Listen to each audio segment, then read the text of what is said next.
Good morning, afternoon, or evening. Welcome back to Apex Auto Reviews. With me today, I have a 2018 second generation Audi Q7 Prestige trim. And today we'll be doing a review on it.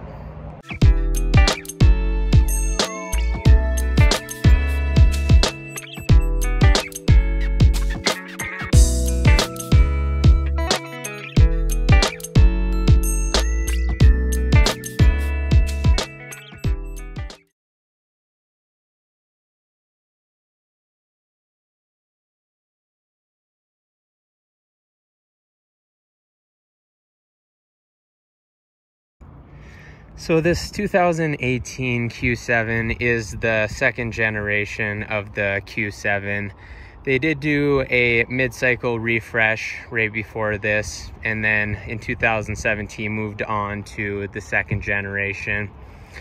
As you can see, starting out kind of with the front, does have a large bulbous grille with a lot of satin chrome lines, and then kind of the angled rectangular Audi headlights that you see on quite a few Audi vehicles.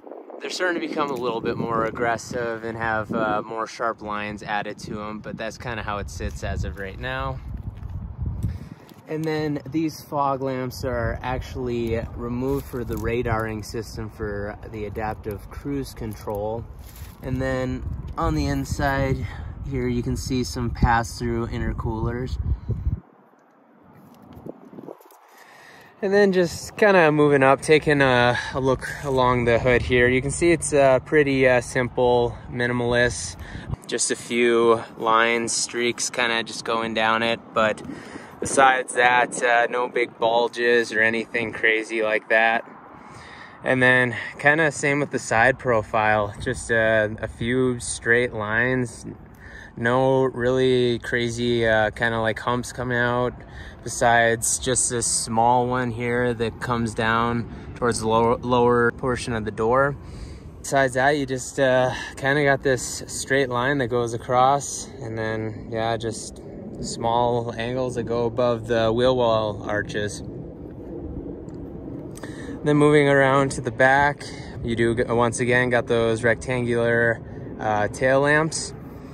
And then being that these are actually fixed to the tailgate themselves, they actually had to integrate for the US a secondary one/blinker down below here because it cannot be fixed to a moving part. So they got around that by putting a secondary light. I don't particularly like the look of the lower light, but that's just me. And one thing I gotta say I do like versus new Audis is these actually has functional exhaust pipes, as well as a towing hitch, and with this 3-liter supercharged engine can tow 7,700 pounds.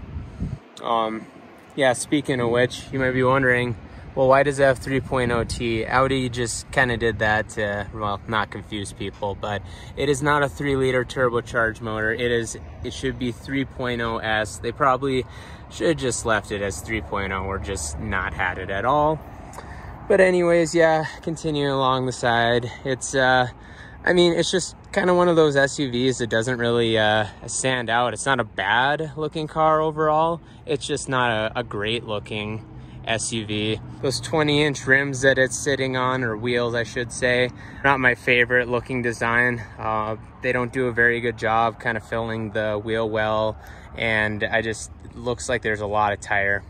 But with a lot of tire on this and that airbag suspension, it definitely does give for a luscious ride, I must say.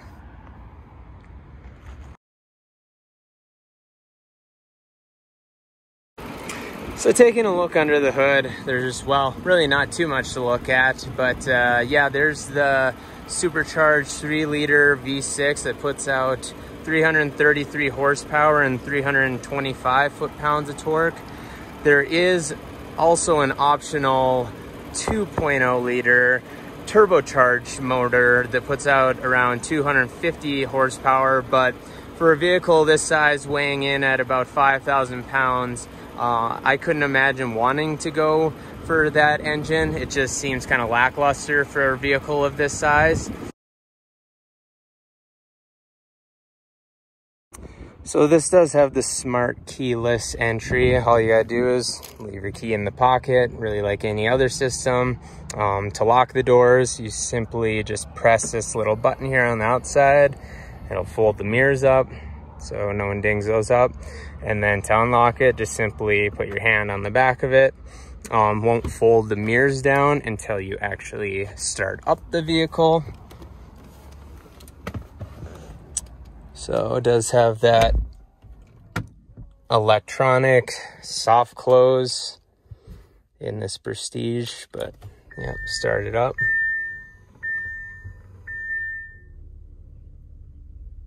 As you can see, the steering wheel drops into the position of your memory selection, and then also the 8.3 infotainment display pops up from the dash. It's decent size, but now with vehicles getting 10 to 12 inches compared to some vehicles, it can look a little small, but still we'll start out more so right in front of you. And still to this day, I think that it's one of the best in the industry, the Audi virtual cockpit, which is available on the Premium Plus and Prestige. It's very intuitive. You can do just about anything in this display here besides climate control functions. But yeah, looking at the left side here, you can go ahead and, well, as you can see right now, you're on the navigation map. You can go ahead and zoom in, zoom out here. And then if you don't want the map as big, just click view, and then you'll bring up a larger tachometer and speedometer. And then you can go ahead and scroll through a few other things. I don't have my phone connected right now because I don't want the Bluetooth to interfere with the video, but so you can go through different phone features, your media device, and then also just vehicle information, which you can scroll through here. So just really intuitive display right in front of you. And then just moving on, I guess, to the right, you got your volume control, mute functions, navigation, guidance, heated steering wheel, Siri or Audi's virtual assistant. If you don't have your phone hooked up for something like Apple CarPlay, which, speaking of Apple CarPlay, for the first portion of this second generation until the mid-cycle refresh in 2020, it did not have wireless Apple CarPlay, so you do have to plug your phone in for Apple CarPlay, but it does still have that feature. And then just moving on down to some of the stocks. So it does have your cruise control stock down here. With the Prestige here, you do have the adaptive cruise control here. So you can go ahead and set it. You can change the distance at which you will pace with the car in front of you. And then up above here at the very end, you can turn on and off your lane keep assist. You got your high beam features, and then as you can see right there, should have the auto high beam function. This does have full LED lighting. And then over on the right column extending out here, you do have your windshield wiper stock, which this does have auto windshield wipers. And then just right behind the steering wheel here, you do have paddle shifters for the 8-speed transmission. Overall, this is a pretty nice feeling and looking steering wheel, I would say. And then before moving on to Audi's multimedia interface in the middle, just take a quick look at the heads-up display. As you can see, I would not try to wear polarized sunglasses, as it basically makes it impossible to see. And to just make the adjustments as far as the height of the heads-up display, you just use this little knob here over on the side. But moving over to the infotainment interface, it's pretty intuitive, pretty easy to use. As you can see, you just click that for your map, navigation features. Your telephone just push down, media push down, radio push up. And then to just get to kind of like your home menu, just quickly click the menu button. And then you can go ahead and use this little center dial to scroll through different features here. Overall, pretty easy, intuitive. This is a touchpad here in the center. So for example, if you go to navigation, where do you want to drive? You could put in like a W, for example, and then it'll draw out that W. So that's kind of nice. And then as you can see up above, you got your presets there. And then you do have, instead of a mechanical shift lever like in the prior one, you do now have a more electronic style. So you kind of push the center button here, and then you push up, go in reverse. As you can see, it's got a 360-degree camera. Push the P here for parking. And then the volume knob / seek button and power button right here, which is kind of nice because it's right next to where your right arm typically is if it's not on the steering wheel. And then you got your cup holders moved off a little over to the right here, which is nice as far as being out of the way of your arm, which I've talked about before. And then a few of your other buttons and functions. You got your climate control features right here, and easy access to your drive select modes, and just turning off like auto start and stop, stuff like that. I kind of wish that they would have put maybe like the lane keep assist button here or something, but anyways, that's just a little nitpicky. And then as you can see, they're kind of touch sensitive just to show you where things are sitting at, but then you give it a hard press up or down to kind of change it, but I like keeping it on auto. So you do have heated and cooled function seating in here.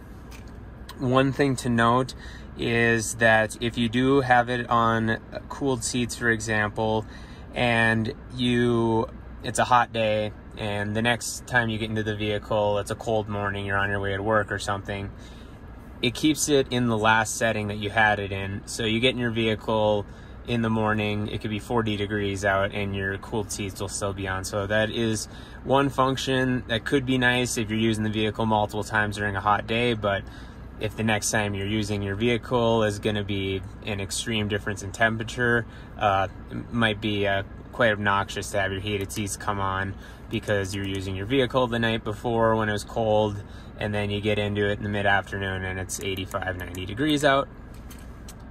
So, yep, and then as you can see, you got the rest of your functions there.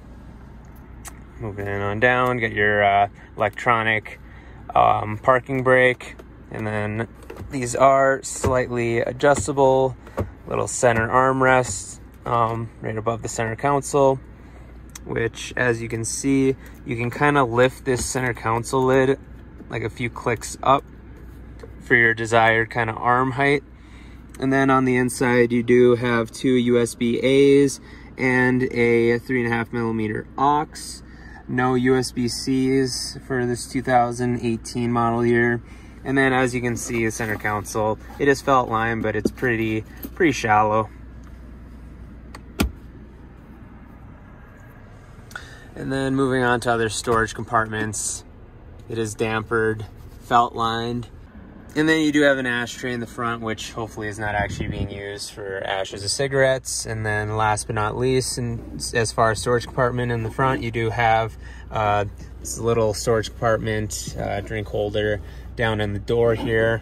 It is hard plastic down in the door, but you can carry stuff in there if need be. But yeah, besides just a little bit of complaints on the material choices, I think the overall design, ergonomics, looks pretty good in the vehicle. I'm indifferent about this kind of fake vent. I mean, it kind of makes a seamless design, but you know, they could have maybe continued up something cool here. Some people might like the continued seamless design. Like I said, it's kind of indifferent to me. But yeah, this is all just kind of a fake, and It's kind of funny if you look, it's kind of hard to see on camera, but when you look back in there, it almost like they try their hardest to make it look like it's an actual vent.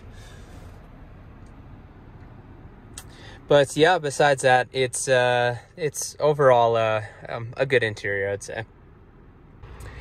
So doing a quick touch on the sound system here, you do have 19 speakers throughout. As you can see, you got 2 on the A-pillar here, 1 on each side of the dash, a center channel, and then also a couple of mid-ranges down in the door.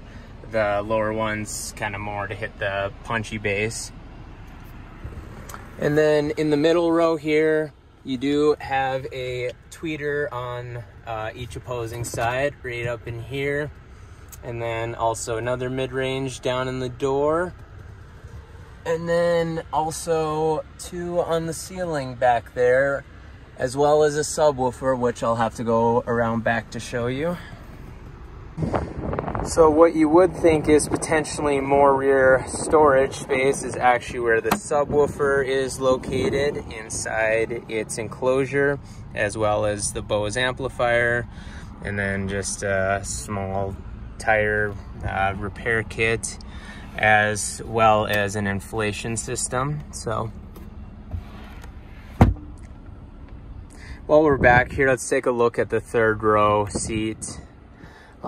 You're able to put them up and lower them simply with the push of these buttons back here. So all you got to do manually is really put up the headrest, and it does have this little release to put the headrest down, which you're supposed to do when lowering the seats, but it also will just do it automatically. I pushed the wrong one, oops. It will do it automatically once reaching that point. There's also these controls here that will raise and lower the airbags. So if you need to get a heavier load and can't quite lift it up high enough, you can just simply press that to lower the airbags all the way. I'll kind of go around so you can see. As you can see, it just raised there, and now doing it again to lower or down. So that's a neat little feature. And then of course, to close the trunk, automatic. And then we'll go ahead and move on to the 2nd row seating position. So actually, even though I have, from when I was sitting back there just a minute ago, you can see that the middle seat and this far seat, which you can control independently, are moved a little bit forward. I still actually have plenty of leg room, and I have the driver's seat positioned where I would be as a 5'9" person. So, and then, yeah, looking up above, I have plenty of headroom. So, it's overall actually a pretty comfy 2nd row, and you can make it nice and private. There you go, with those little privacy shades. And yeah, I got little cargo nets back here. Does have 4-zone climate, which is nice. And you do have heated seats, not cooled seats here in the rear, but nevertheless. And you can see here that ambient lighting strip. But besides that, you do have 2 12 volts there. Down below, no 100 and 10 volt. And then if you are just having 2 people sit in this 2nd row here, you do got decent sized cup holders with little adjustments here depending on the size of your drink. So overall, a pretty spacious and comfortable 2nd row, I would say. And then you also, of course, get a nice view out that panoramic sunroof. Those roof racks do kind of intrude a little bit, but obviously you don't need to have those on there. One last thing, it's hard to see now, but there's a little light up ring around the light, and then just like the front lights, all you gotta do is tap to turn on and off. So that's kind of cool. And then that looks like for a coat hanger. One thing I gotta say that's actually quite hilarious to me anyways is the fact that they have an actual ashtray in here to go ahead and dump out, you know, when you're smoking your cigarettes in the back of your Q7. So there's that. You can see, if you look down below, that each seat does have its own adjustment to move it forward and back. It's just a little hard to do with one arm. But yeah, with it being a little bit forward here, you can kind of go ahead and jump in before getting in the third row and see I still got plenty of leg room. And we'll go ahead and, well, to fully get in the back, there's no electronic movement, but there is a hydraulic system there, so it makes it a little easier to lift. And then, hopefully I don't squish myself, okay. And then, oh, I guess probably gotta pull this. Just a little hard to do with one hand. Back to where you'd normally have it. As you can see now, this left seat and this center seat are probably about 2 to 3 inches more forward than they would be in their standard or furthest back seating position. And with it about 2 to 3 inches forward, my legs, my knees are just about touching. So yeah, this isn't really anything I would want to be sitting in unless it was a pinch. So yeah, I mean, I do actually have headroom, surprisingly, but I am 5'9", and yeah, as I said, knee room. I'm basically touching the seats. Can't really see anything in front of me except for the headrest. I definitely would not want to seat 7 people back here unless an extreme pinch, but even this hard plastic, just no, yeah, I don't even know if there's I don't see any AC vents back here, so just not really a fun place to be. We'll put it that way. One thing to mention though about getting in the third row, if the seats are down because you're using it for cargo or whatnot, you don't have to go all the way around to the back to raise the seats. There is actually on both sides, both opposing sides, there are buttons so you can raise that up.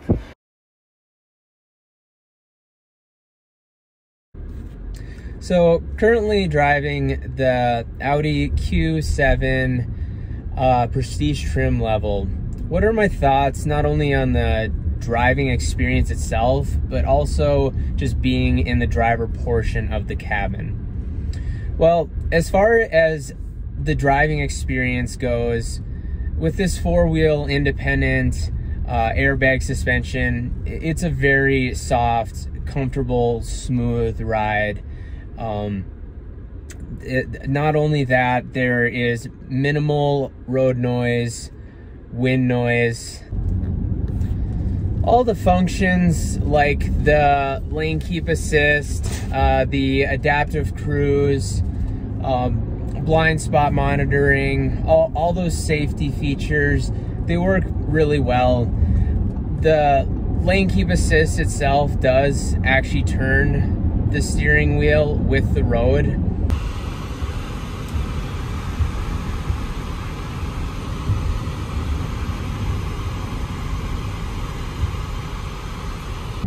Granted that there is solid or well-painted lines on the road, unlike some other manufacturers like GM, and I'm not talking about their Super Cruise, just their normal lane keep assist, where it kind of like will start to veer over the lane and then it like basically bounces you back and forth like you're a drunk driver.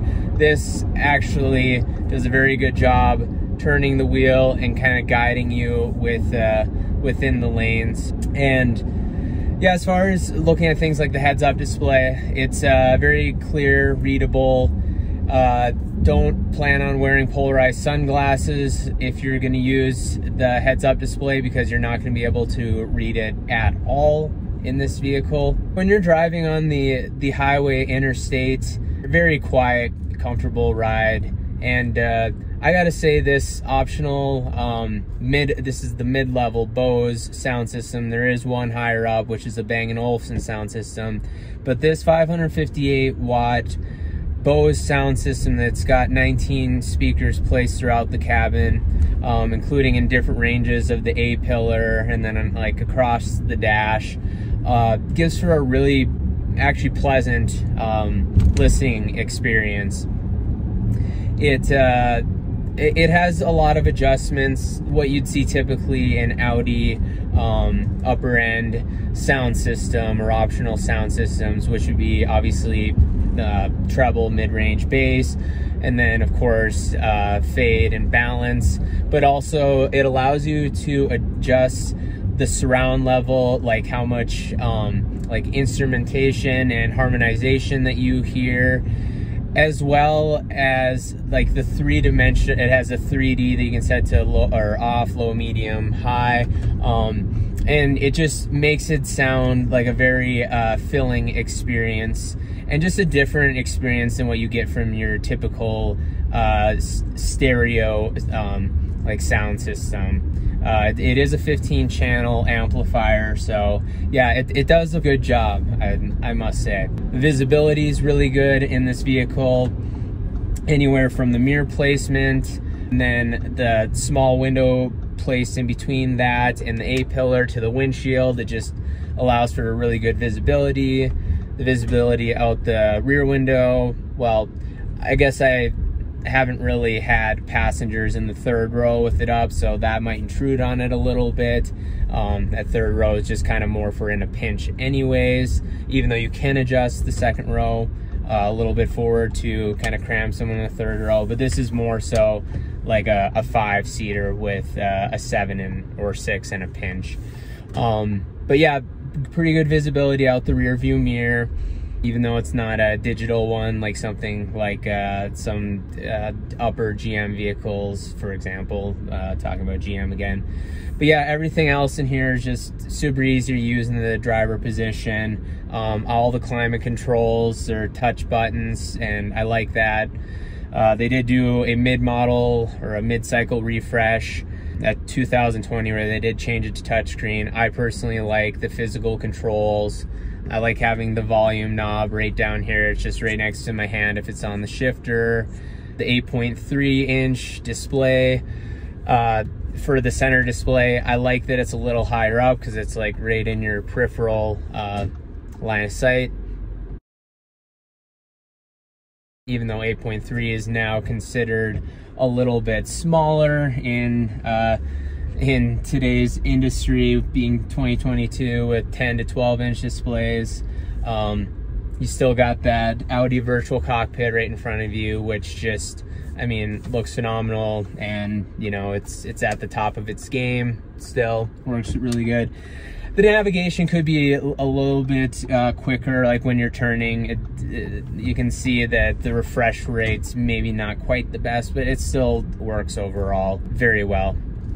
And yeah, with that, this vehicle, if you're looking for something in this segment, I think this could potentially be a great option. I've really enjoyed driving the vehicle. It's very comfortable, well-suited vehicle. Overall, I think it's a great vehicle, and definitely something that I would consider if you're looking for something in this segment. So with that, I'm gonna go ahead and conclude this one, and until next time, this is Wyatt with Apex Auto Reviews.